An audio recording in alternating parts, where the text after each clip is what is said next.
Hey, Tony, can you take us through some of the decision-making late with Logan and Keaton and your decision for the ninth?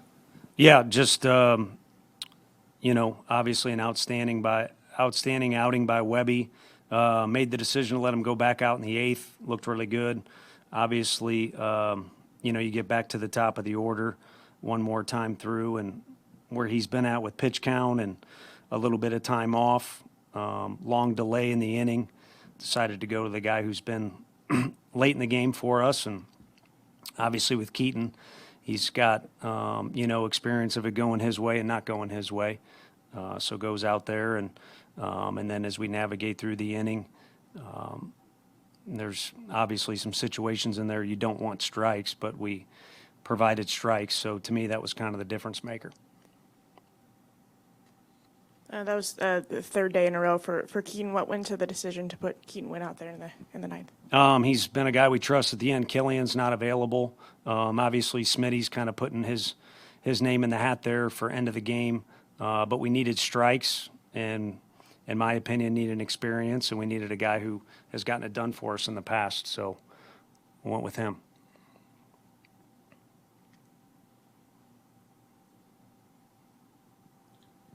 Tony, at this point in the season, are you trying to say then you're not feeling a little bit handcuffed, that you don't have a true closer out there and you've been doing trial and error with these guys in the ninth inning?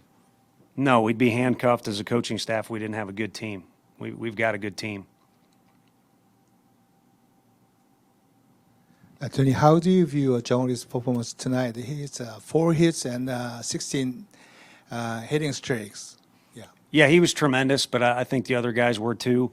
No one has the stat sheet to brag on that he does, but I thought considering the travel conditions and everything else that bled into tonight, I thought, of course, you always want more runs. If you got guys on base, that means you've had good at-bats.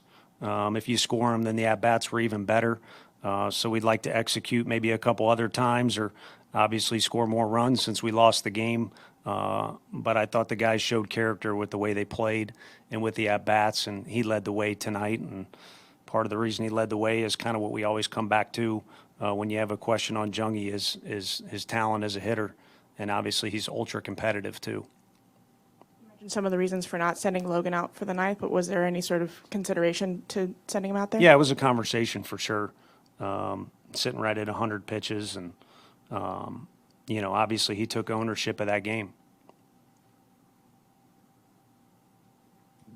You talk about Smith kind of getting in that mix a little bit. Was that a conversation as well in the dugout, or was this Keaton's inning once you got past Logan? Yeah, it was pretty much Keaton's inning, and it, at the time's looking like, you don't know if the game's going to be another extra inning affair or not. And once we got that deep into the game, it was basically those were our two guys.